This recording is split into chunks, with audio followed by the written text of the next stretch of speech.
8 catatan penting mengapa survei konsumen itu wajib. Dari mana ide dan improvement secara kontinu bisa kita dapatkan secara murah dan mudah? Juga yang lebih penting lagi ya, tajam dan tepat sasaran.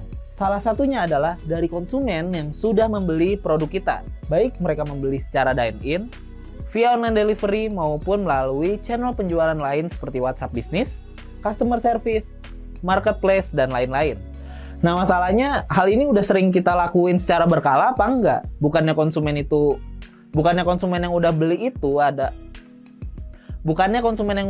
itu adalah sasaran yang sangat tepat untuk memberikan berbagai masukan dan juga input. Coba kita lihat beberapa manfaat penting melakukan customer survey secara rutin bagi bisnis kuliner kita. Yang pertama, rekomendasi. Poin ini penting untuk mengetahui apakah konsumen puas atau mau merekomendasikan brand kita. Hal ini menjadi ukuran penting apakah brand kita cukup kuat dan punya potensi untuk tetap sustain dan berkembang ke depannya. Dari 100 konsumen yang datang, berapa persen yang secara sukarela atau melalui sebuah program mau dan bersedia untuk mempromosikan kembali brand kita? Ini indikator yang sangat penting untuk kita ketahui karena impact-nya sangat besar bagi bisnis kita. Karena konsumen yang puas adalah media promosi terbaik dan termurah tentunya bagi bisnis kuliner kita. Yang kedua itu adalah mengetahui titik lemah. Mengetahui berbagai kekurangan dan titik lemah yang masih perlu diperbaiki agar konsumen tetap loyal dengan brand kita juga sangat penting untuk diperhatikan. Dengan mengetahui titik lemah ini, kita bisa segera berbenah dan melakukan improvement.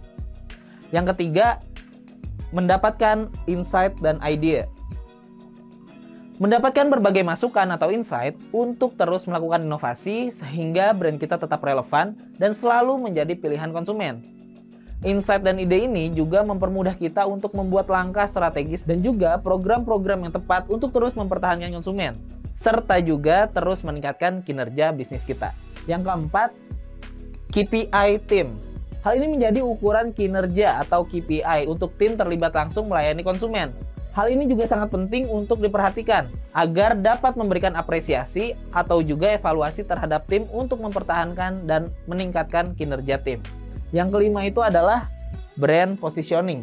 Kita dapat mengetahui kekuatan utama brand kita di benak konsumen agar bisa kita tingkatkan dan menjadi poin utama dalam membangun brand kita ke depannya. Survei konsumen juga dapat memperlihatkan apakah kegiatan branding kita sudah sesuai dengan harapan kita dalam bentuk positioning brand atau malah sebaliknya. Positioning yang terbangun malah tidak sesuai dengan harapan kita. Yang keenam itu adalah profitability. Survei konsumen juga menjadi hal yang sangat penting untuk kita bisa meningkatkan kinerja bisnis kuliner kita. Sebagai contoh, dengan data pembelian konsumen, kita bisa melihat tren produk yang dibeli oleh konsumen dan mengetahui alasan mengapa konsumen membeli produk tersebut.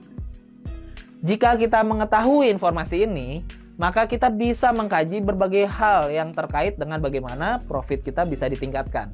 Misalnya, HPP, proses pembuatan produk yang seperti apa yang bisa lebih efisien ke depannya. Yang ketujuh nih teman-teman, riset kompetitor. Survei konsumen juga bisa membuat kita untuk lebih aware dan waspada terhadap kompetitor dengan memanfaatkan berbagai informasi yang kita dapatkan dari konsumen. Dengan asumsi, konsumen kita juga pergi ke kompetitor ya. Apa yang menyebabkan mereka pergi ke kompetitor? Apa yang mereka suka dari produk kompetitor? Atau faktor apa yang membuat mereka tidak datang lagi ke kompetitor? Informasi seperti ini sangat penting untuk kita dalam menyusun strategi dan taktik untuk bisa memberikan yang terbaik bagi konsumen agar mereka loyal. Yang kedelapan, pembelian ulang atau repeat order. Survei konsumen juga sangat penting untuk kita dalam melakukan tracking dan mengetahui persentase pembelian ulang yang akan terjadi di kemudian hari. Jika kita mengetahui persentase ini, maka kita bisa menghemat biaya untuk mendatangkan konsumen baru pastinya. Dan impact-nya sangat jelas akan membuat profit perusahaan kita juga bisa dijaga atau bahkan meningkat. Selain itu, kita juga bisa memfokuskan kegiatan pada program yang lebih tepat sasaran, yaitu program pengelolaan konsumen yang sudah loyal dengan brand kita.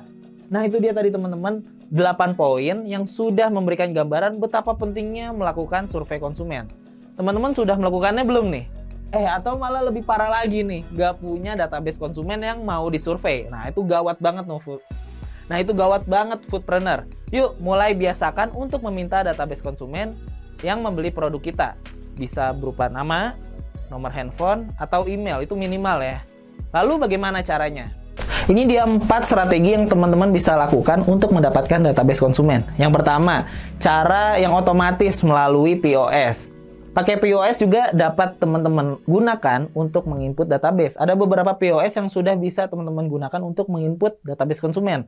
Seperti Atur Kuliner, Moka Pos, ISB, dan juga iResto. Nah, ini teman-teman bisa gunakan POS tersebut. Yang kedua adalah mengelola database yang sudah ada. Pastikan POS yang dipakai itu bisa untuk mengelola database-nya. Misalnya terkoneksi dengan layanan WhatsApp API atau email blast. Kalau nggak ya cuma disimpan aja dan analisa aja fungsinya, nggak sampai bisa connect to customer secara langsung. Yang ketiga, SOP wajib. Jadi ini SOP wajib ke kasir. Kasih target mereka harus bisa dapat database konsumen berapa per harinya. Apalagi kalau pembeliannya secara langsung, nggak melalui online delivery, seperti dine-in, drive-thru, atau WhatsApp order. Yang keempat yaitu dengan cara yang sangat manual, yaitu dicatat aja secara manual. Ini kalau mentok banget ya, kalau teman-teman belum pakai POS yang minimal, dibiasakan catat sehingga kita bisa tetap melakukan survei konsumen karena kita sudah memiliki database konsumen kita. Nah, kan suka ada pertanyaan kayak gini ya, kan nggak semua konsumen mau dikasih database-nya pas kita minta. Ya bener sih, kalau cuma kita minta aja tanpa ada program yang menarik buat konsumen, ya ngapain mereka ngasih data pribadi. Nah, ini kita bisa kasih contoh misalnya kayak gini. Halo Kak, kita boleh minta database-nya nggak? Karena kakak konsumen loyal yang sudah berbelanja di sini. Kita bakal ada rutin promo loh Kak buat konsumen loyal dengan diskon 30%.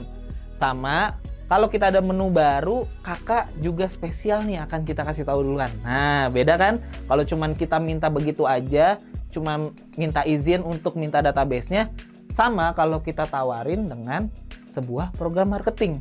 Nah, itu kan jadi lebih menarik atau mendorong konsumen juga untuk memberikan datanya kepada kita. Oke, itu dia tadi teman-teman 8 catatan penting mengapa survei konsumen itu wajib. Wajib ya teman-teman. Gimana? Ada poin yang menjadi inspirasi buat bisnis kuliner teman-teman? Jangan lupa di-share ya ke teman-teman lainnya agar banyak yang mendapatkan manfaat dari konten kali ini.